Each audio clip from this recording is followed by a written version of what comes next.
Tatlong tanggapan ng ehekutibo ang may bagong liderato kasunod ng anunsyo ng Malacanang na nagbitiw sina Executive Secretary Lucas Bersamin, Budget Secretary Amenah Pangandaman at Presidential Legislative Liaison Office Undersecretary Adrian Bersamin.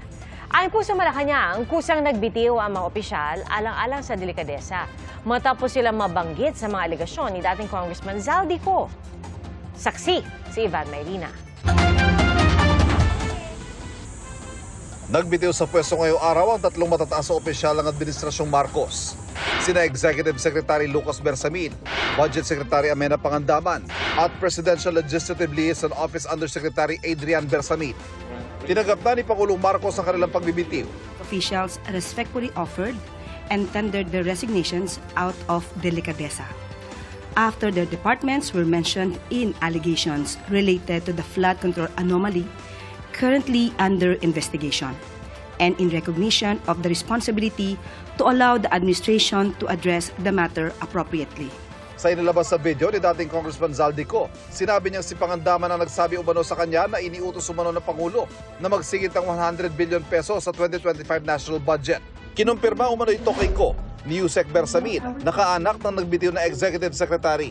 Nitong Biyernes, siginiti Pangandaman na hindi nakialam sa BICAM ang Pangulo at mahigpit nilang sinunod ang budget process. Wala pang pahayag ang mga nagbitiw na Secretary Bersamin at Yusek Bersamin. Kasunod ng pagbitiw ng mga opisyal, itinalaga bilang Executive Secretary si Finance Secretary Ralph Recto.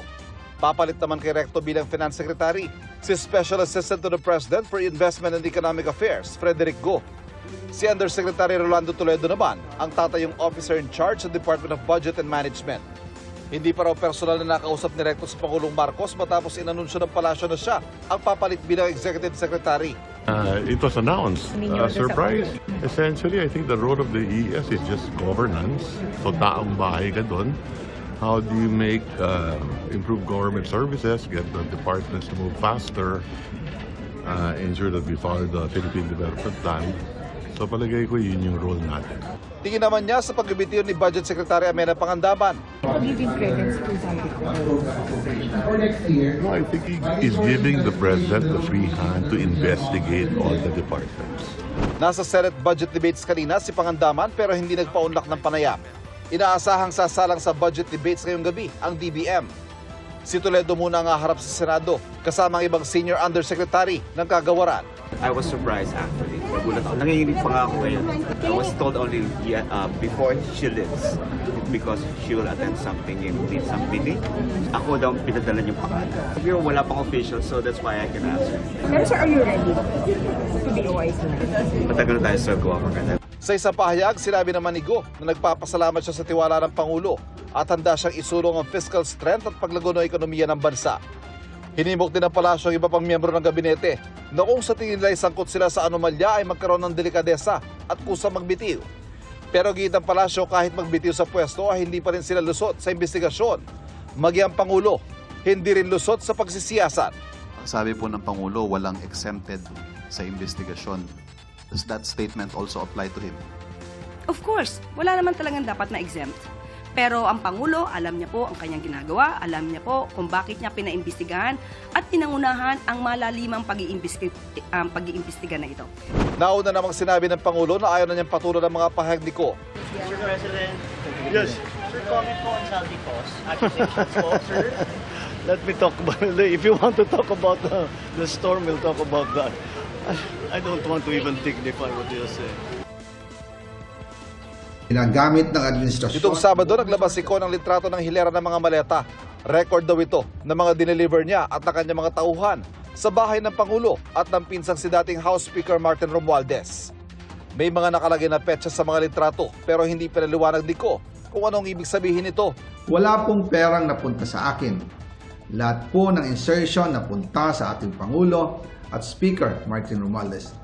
Ako lang at ang aking mga tao, sila Paul Estrada, Mark Tiksay, at ang aking mga security ang nag-deliver papunta sa bahay nila Pangulong Bongbong Marcos at Speaker Martin Romualdez sa North Forbes Park, South Forbes Park, hanggang sa Malacanang.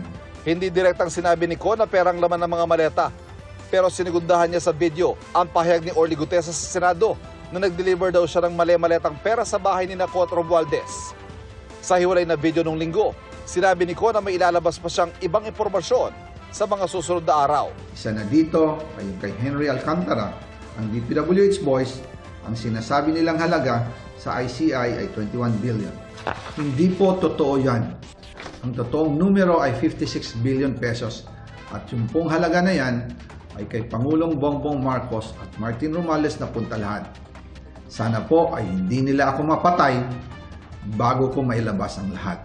Hinamon din ni Ko si Ombudsman Jesus Crispin Remulla na imbestigahan ng Pangulo at si Romualdez. Ayon kay Palace Press Officer Undersecretary Claire Castro, walang maipakitang ebidensya at puro basa lang ng script si Ko. Naging comedy series na raw ang expose. Pino na rin ng Malacanang hindi raw tugmang timeline sa mga larawang inilabas si Ko. Minilagay po siya na 2024, starting January 2024 hanggang November 2024. Nag-umpisa po yung BICAM conference noong November 2024. So, papaano po masasabi na nagkaroon na po ng bigay ng maleta kung 2025 budget ang pag-uusapan? Meron date din na maleta mga January 2025, March, and May 2025. So, papaano din pong mangyayari yun kung January 13 pa lang na 2025 ay hindi na po siya head ng Appropriations Committee. Hindi siya chair. So saan manggagaling yung kanyang power? Iginita man ni Romualdez na malinis ang kanyang konsensya at ayaw na raw niya magkomento sa mga pahayag ni Ko na hindi naman daw pinanumpaan. Ang ombudsman naman nanawagan kay Ko na umuwi at sumite ang salaysay para raw mapaberipika at sumailalim sa tamang proseso. Pero sabi ng abogado ni Ko, walang puntong gawin ito dahil hinusgahan na niya ng ombudsman ang kaso ng kliyente niya. Magsusumite raw ng sworn statement si Ko kung naayon ito sa layunin nila alinsunod sa procedural rules. Pero hindi raw niya papayagan magsumite si Ko para lang makilaro sa anyay political games. Ayon naman kay Prosecutor General Richard Fadulion, pinag-aaralan na nila ang mga pahayag ni Ko. Para sa GMA Integrated News, ako si Ivan Mayrina, ang inyong saksi. Sa isang pahayag, sinabi ng nagbitiw na Budget Secretary na si Amenah Pangandaman, nagpasalamat siya sa tiwala ni Pangulong Bongbong Marcos. Anya, ang pagiging unang Muslim na Budget Secretary at nag-iisang Filipina Muslim sa gabinete ang pinakamalaking karangalan ng kanyang buhay. Patuloy raw niyang susuportahan si Pangulong Marcos bilang pribadong individual. Mga kapuso, maging una sa saksi. Mag-subscribe sa GMA Integrated News sa YouTube para sa iba't ibang balita.